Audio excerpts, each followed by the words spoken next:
Órale, cholo, choque los tres chingones, boxing shots, all the chingones y chingonas. As you guys may already have heard, it is official, Holmes. That's right, dog. The rivalry, Mexico versus Puerto Rico. Vatos locos forever, Holmes. All right. All right, getting serious here, man. This is a fight that not too many people really wanted to see. I didn't really want to see it. I don't mind it, but I didn't really want to see it, Holmes. As and you know what? We got the co-main event is Landy Lara versus Danny Garcia, which I mean we'll talk about that in just a second. But um so this is happening. It's going down, and it's going down Mexican Independence Weekend, which is cool, as you guys know. If you guys been hearing me out for a few weeks now, I've been very upset with Canelo for him, thinking about even sidestepping and giving that date up. There's this huge UFC card going down at the Sphere in Vegas, and I kept saying, dog, don't give it up. You're the only one that can hold this down. You are the only one. There's no other fighter that can hold it down. Now, there's some people that say, like, hey, it's not the same fan base. And in many ways, they're right. There's a very few hardcore boxing fans. I'm not talking about casual boxing fans. I'm talking about hardcore boxing fans that are hardcore UFC fans. Now, are there casual fans on both sides? Not really. Usually, you got hardcore UFC fans that are casual boxing fans, or you got hardcore boxing fans that are casual UFC fans, right? But very rarely do you have hardcore fans of both. Okay, now that it does exist, but it's rare. So the hardcore UFC fans, they're gonna watch UFC. They'll go ahead and get the updates or watch the highlights of this afterwards. The hardcore boxing fans that are casual UFC fans, they're gonna watch this and then watch the highlights of the UFC afterwards for the most part. All right. Um, okay. Look, obviously everybody wanted to see the Benavidez Canelo fight. Benavidez did not put in for he kept getting extensions, right, for his mandatory, and which would have been Canelo, which was odd. I'm not really sure why people were waiting to see whether he was either come back down to 168 or stay at 175. Now I guess he's staying at 175. I don't know what he's gonna do at 175. Is he gonna just wait? Is he just gonna wait for the winner of Bivol and Better BF? Because that fight's not till later in the year, Holmes. So you're gonna wait till after that fight. So we're talking about 2025 now. Or are you gonna have another fight before then? But nonetheless, man, he didn't activate his mandatory.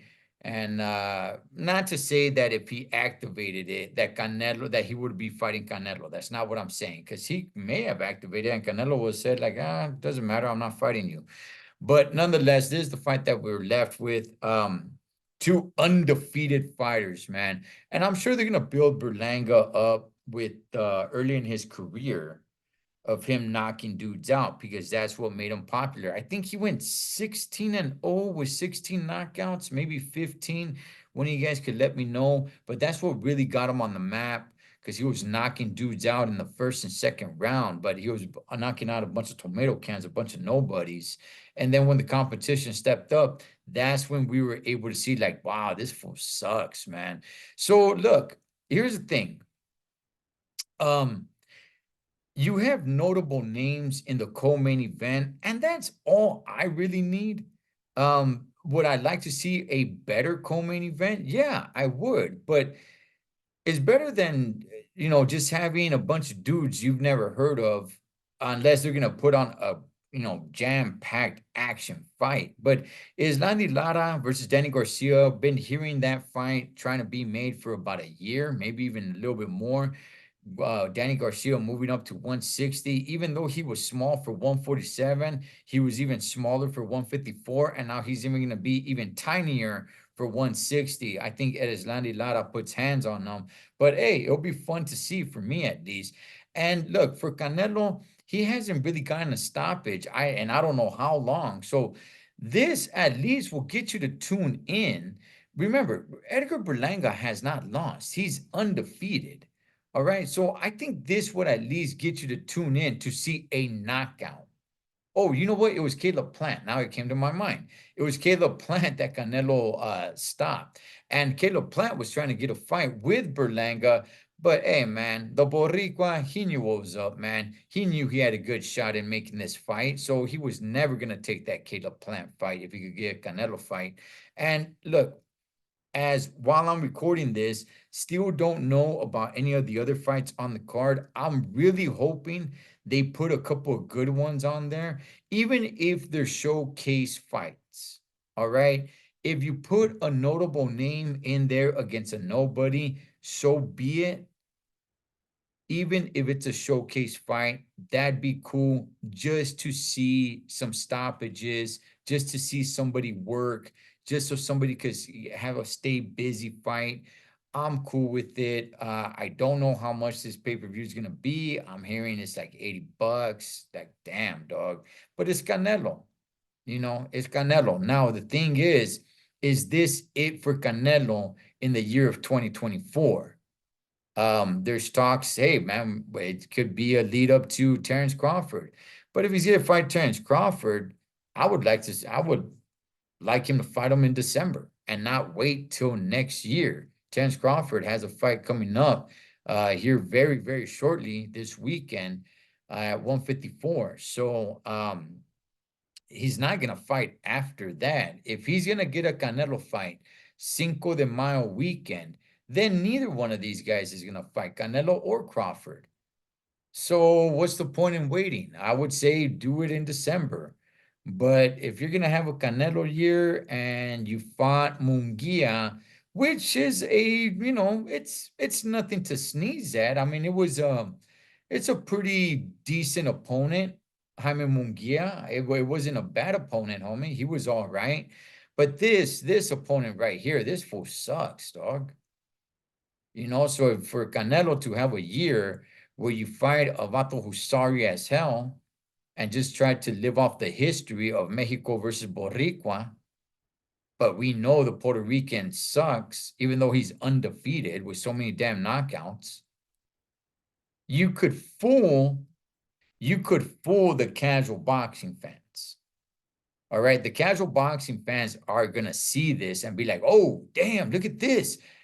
Oh man, a undefeated Puerto Rican fighter.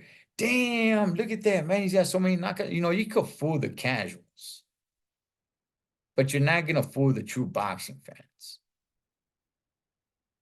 So to have a year for Canelo where he's fighting this vato right here, and then fighting Jaime Munguia, which again, nothing to sleep on, but it's not like he fought a great fighter this year, and he fights Terrence Crawford.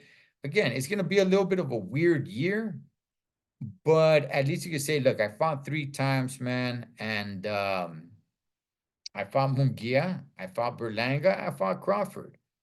I would think it'd be a decent year, maybe not the best year for Canelo, but at least somewhat of a decent year, man. Of course, everybody is going to hold Canelo down because the one and only fight they really want to see Canelo in there against is against Benavidez.